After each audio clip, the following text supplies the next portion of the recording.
Hello friends, आज के इस वीडियो में मैं आपको जानकारी देने वाला हूं कि आप जो है वो यूनियन बैंक ऑफ इंडिया के अंदर केवाईसी फॉर्म को कैसे भर सकते हो। दोस्तों देखिए, यदि आपका खाता यूनियन बैंक ऑफ इंडिया के अंदर था और भाई अभी क्लोज हो चुका है, बंद हो चुका है, तो आप केवाईसी फॉर्म यानी कि नो योर कस्टमर फॉर्म को फिलअप करके अपना खाता को इंस्टेंटली, ठीक है, यानी तुरंत चालू करवा सकते हो। देखिए, ये फॉर्म को फिलअप करके खाता चालू करवाना उतना ही आसान है जितना कि आपको खाता खुलवाने में लगा था, भाई उससे भी ज़्यादा आसान है, ठीक है। तो डोंट वरी, मैं आपको स्टेप बाय स्टेप सिखा देता हूँ। देखिए, ये फॉर्म तो भाई सबसे पहले आपको बैंक के अंदर मिल जाएगा या फिर चाहो तो ये ऑनलाइन भी डाउनलोड कर सकते हो, ठीक है। इसका लिंक मैं आपको डिस्क्रिप्शन बॉक्स में प्रोवाइड कर दूंगा। अब आपके पास में ब्लू या फिर ब्लैक बॉल पेन जो है वो होना चाहिए। अब इसमें भरना क्या है वो देखिए, यहाँ पे देखिए नेम लिखा हुआ है, एड्रेस लिखा हुआ है। तो भाई जो भी आपका नाम होगा इसको आप ऊपर में लिख दीजिएगा। जैसे कि मेरा नाम जो है वो पवन कुमार है, तो मैं पवन कुमार यहाँ पे लिख देता हूँ। इस प्रकार से दोस्तों लिख देना है जो भी आपका नाम होगा। ओके, इस प्रकार से सही से लिख देना है। यहाँ पे बड़ा लेटर में लिख रहा हूँ, आपको छोटे छोटे लेटर में लिखना है, ठीक है। उसके बाद जो भी आपका एड्रेस होगा, एड्रेस को आप यहाँ पे फिल कर लोगे, ठीक है। इस जगह पे जो है वो आपको एड्रेस को फिल कर लेना है। फिर देखिए कस्टमर आईडी लिखा गया है, भाई पासबुक को आपको खोलना है, ठीक है। पासबुक के पहले पेज के अंदर ही आपका कस्टमर आईडी होता है, उस कस्टमर आईडी को आप यहाँ पे देख के लिख लीजिएगा। फिर आपको अकाउंट नंबर डालना है, ठीक, खाता नंबर यहाँ पे डाल लेना है। अब दो बॉक्स यहाँ पे बना हुआ है, there is no change in my current address. यदि आपका करेंट एड्रेस बदल चुका है, वर्तमान में आपका पता बदल चुका है, तो भाई आप इस वाले बॉक्स में टिक करिएगा। अगर आपका पुराना पता और अभी का पता दोनों सेम ही है, मतलब जिस समय आपने खाता खुलवाया था उस समय का पता और अभी का आपका एड्रेस सेम है, तो इस वाले बॉक्स में आपको केवल टिक कर देना है, ठीक है, केवल आपको टिक कर देना है।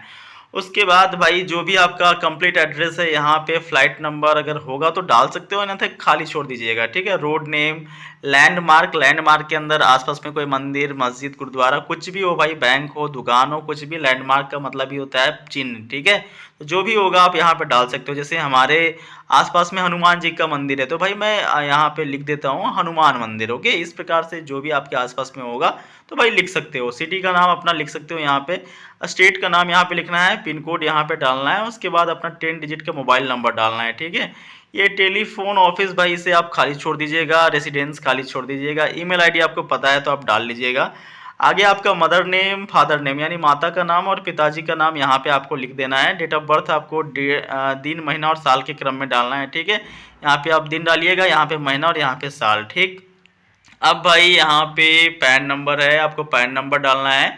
फॉर्म नंबर 60 61 है, यानी कि कह रहा देखिए, अगर आपके पास में पैन नंबर है तो भाई पैन नंबर आपको यहाँ पे डाल देना है। अगर पैन कार्ड नहीं है तो ऐसी स्थिति में आपको फॉर्म नंबर 60 61 भरना पड़ेगा, ठीक है। तो भाई पैन नंबर हो तो आप पैन नंबर डाल दीजिएगा, और पैन नंबर नहीं है तो भाई 60 और 61 फॉर्म को फिलअप करना पड़ेगा। ये आपको बैंक में ही मिल जाएगा, ठीक है। आगे कह रहा है प्रूफ ऑफ डॉक्यूमेंट सबमिटेड, मतलब कि कोई भी आपको एक डॉक्यूमेंट्स देना पड़ेगा, डॉक्यूमेंट सबमिट करना पड़ेगा। तो जो भी, मान लो आपके पास में आधार कार्ड है या pan card, voter card, pan card तो आपने दे दिया, वोटर कार्ड होगा, आधार कार्ड होगा, तो आप यहाँ पे आधार कार्ड लिख सकते हो, ठीक है। जैसे हमारे पास में आधार कार्ड है तो मैं यहाँ पे सिंपली जो है वो आधार कार्ड लिख दूंगा, ठीक है। इस प्रकार से आधार कार्ड लिख दूंगा। तो जो भी आपके पास में होगा भाई उसको आपको यहाँ पे फिल कर लेना है, ठीक है।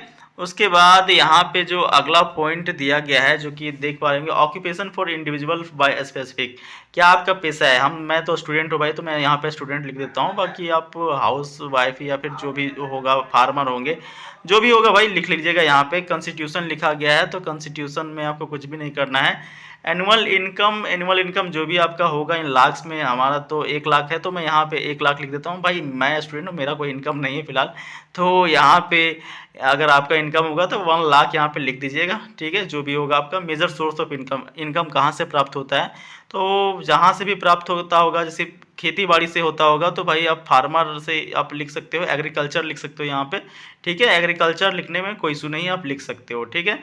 बाकी फॉरेन इनवार्ड रिमिटेंस एक्सपेक्टेड यहाँ पे आप छोड़ दीजिएगा। फॉरेन इनवार्ड तो आपको प्राप्त होता नहीं है, मतलब कि विदेश से पैसा प्राप्त होता है तो यस या नो करना है। तो भाई ये प्राप्त नहीं होता है तो आप छोड़ दीजिए। जैसे मान लीजिए कोई यूट्यूबर है या फिर कुछ और है तो उसको US डॉलर प्राप्त होता है, तो इस प्रकार का अगर आपका सिनेरियो है तो आप यस कर सकते हो, या अन्यथा इसे आप छोड़ देना, ठीक है। आगे देखिए nature of activity, import export, ये सब भी छोड़ देना है। आगे कह रहा है to be scanned and uploaded in Finacle, यहाँ पे देखिए अकाउंट नंबर यहाँ पे डालना है भाई, यहाँ पे सिग्नेचर करनी है और यहाँ पे अपना फ़ोटो डालना है, यहाँ पे डेट डालना है, ठीक है, फ़ोटो को चिपका देना है। इस फॉर्म को फिलअप करने के बाद आपको अपना आधार कार्ड का फ़ोटोकॉपी, पैन कार्ड का फ़ोटोकॉपी, ठीक है, और फ़ोटो एक चिपका दीजिएगा, ठीक है। ये तीनों आपको पिनअप कर लेना है, बैंक में आप करके आपके ब्रांच में जा करके जमा कर देना है भाई। 24 घंटे के भीतर भीतर आपका खाता जो है वो फिर से आप चालू कर दिया जाएगा। इसके लिए आप निश्चिंत रह सकते हो। तो भाई मैंने आपको कम्प्लीटली समझा दिया है, आशा करता हूँ आपको सब कुछ समझ में आ गया होगा। फिर भी इसकी रिगार्डिंग किसी भी प्रकार का कोई दिक्कत हो तो कमेंट बॉक्स में ज़रूर पूछें।